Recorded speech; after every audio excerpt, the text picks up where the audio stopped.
Hello，我係 Leo，我係 Kelly。今日我哋 Team Kelly 同大家嚟到 Science World， 同大家睇樓，介紹我哋嘅一個2房加書房嘅新樓盤。係啦，呢個真係全區最平嘅，2房加書房都係69.9萬。係啊，同區好多1房單位，我見開價咧都去到成65萬噶。咁不如我哋嚟介紹下呢個區先啦。我哋而家就身處呢個Olympia Village 嘅最中心啦，後邊就係呢個 Science World 啦，有呢個 Rogers Arena 啦，同埋呢個 BC Place 都係我哋舉行呢個大型體育活動啊 concert 嘅地方啦。係啊，6月世界盃咧就係喺BC Place 嗰度搞啊。咁有 Park Casino 啊，咁其實咧呢一度咧係同 Downtown 咧係隔住一條 False Creek 嘅啫，所以地點咧係非常之中心嘅。咁咧，我哋呢個社區啦，其實咧都幾多元化啦，係啦，同我哋平時可能 Burnaby 啊、Richmond 啊見到嘅係好多華人嘅社區有少少唔同啊。咁喺度住嘅人咧，好多咧都會係單翻工翻學啊，甚至咧有啲 UBC 學生咧都會揀喺呢個區度住喎。因為咧搭一程84號嘅巴士咧，其實20分鐘咧向西行咧就可以去到噶啦。不如我哋去 Community Centre 嗰度睇下啦，又同大家行下呢個區啦。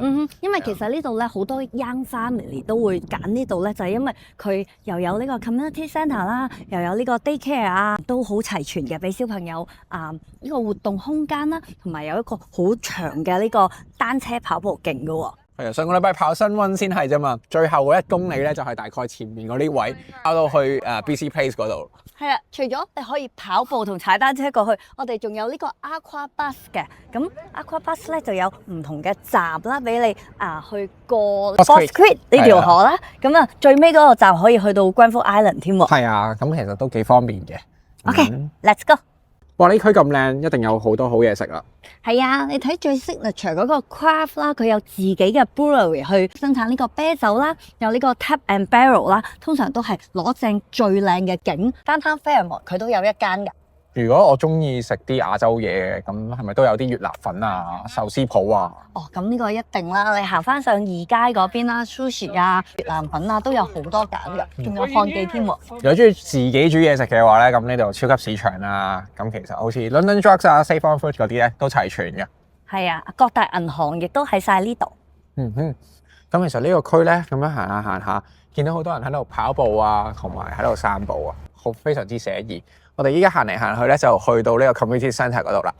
呢個 Community Centre 裏邊咧有健身中心啦，有好多唔同嘅小朋友嘅 activity program 啦。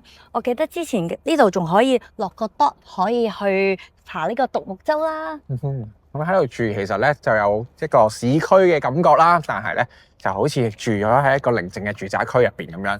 係啊，唔會太嘈。compare 翻 downtown 啊，咁就呢度就寧靜好多啦，同埋綠化各樣都舒服啦。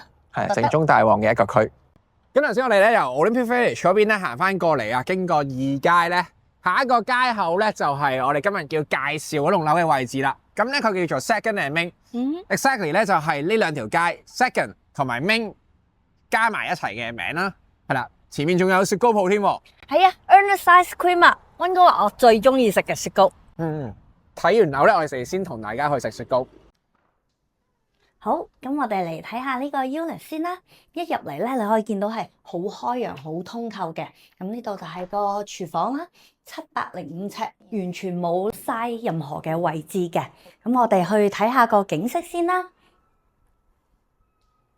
出到嚟呢度咧就係個騎樓向西嘅，咁我哋而家係喺2街嘅南邊啦。咁嚟到呢邊嘅時候咧，呢邊就係一個叫輕工業 Light Industry 嘅 zoning，咁好多嘅 building 咧都係比較矮嘅。咁我哋啱啱而家喺10樓嘅位置咧，係可以 see through 晒全部嘅 building 啦。呢個 building 又冇窗㗎喎，所以其實 privacy 都好好㗎。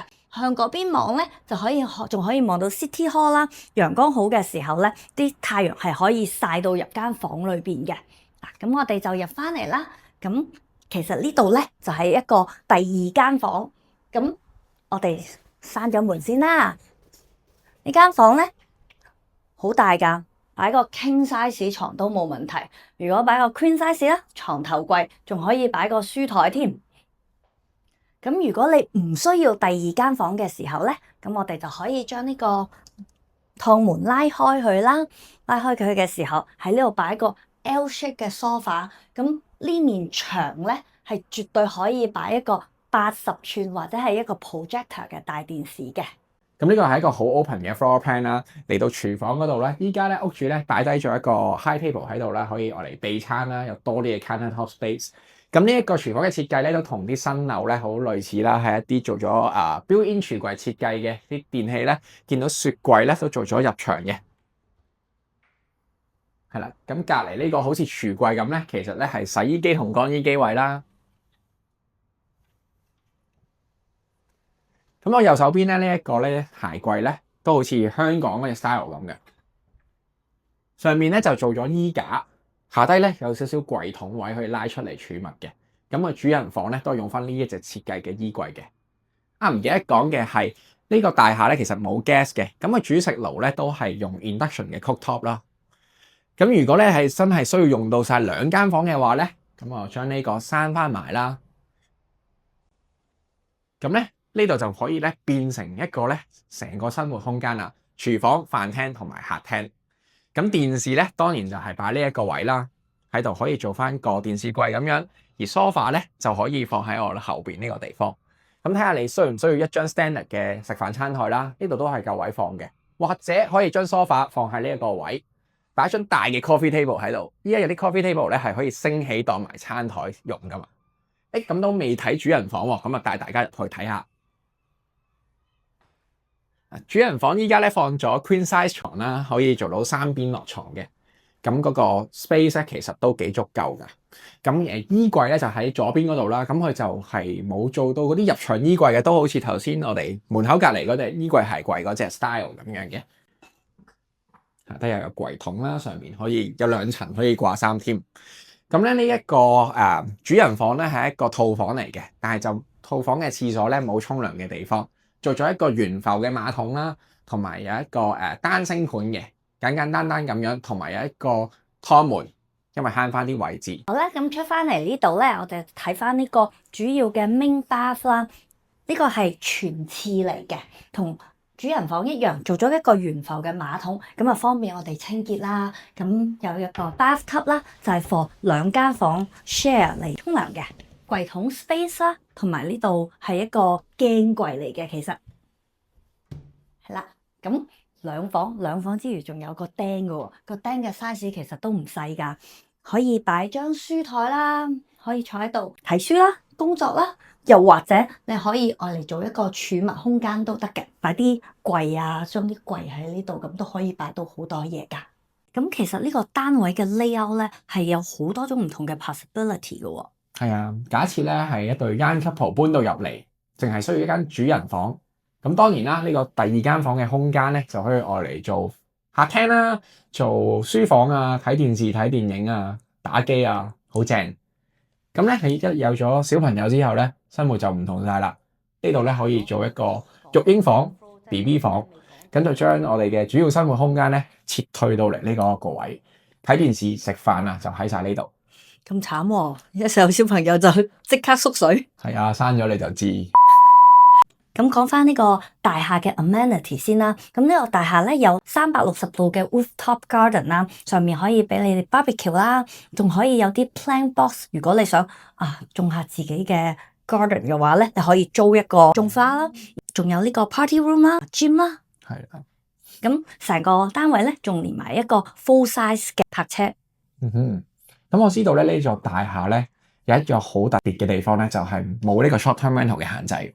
係啦，其實個投資角度嚟講嘅話咧，都唔錯㗎。你可以長租啦，長租嘅話大概可以租到保守估計都2700、2800，咁個租金回報都算唔錯。咁除此之外咧，呢棟大廈係冇 rental restriction 嘅，因為喺溫哥華好多嘅 building 咧，佢哋會可能限制你一定要起碼90日或者180日先可以出租嘅。咁呢個冇嘅時候咧，只要你 fulfill 到呢個政府嘅 requirement， 你就可以申請做 Airbnb 短租。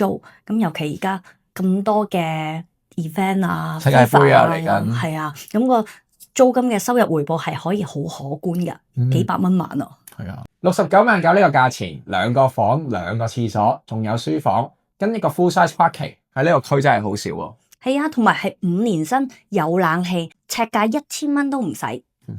無論你係啱啱上車啊，或者係一啲投資者咧，其實呢個單位咧都對你嚟講都可能好適合嘅。如果有興趣睇樓嘅朋友咧，就可以聯絡我哋啦。今日嘅介紹咧就嚟到呢度啦，我哋下一集再見，拜拜。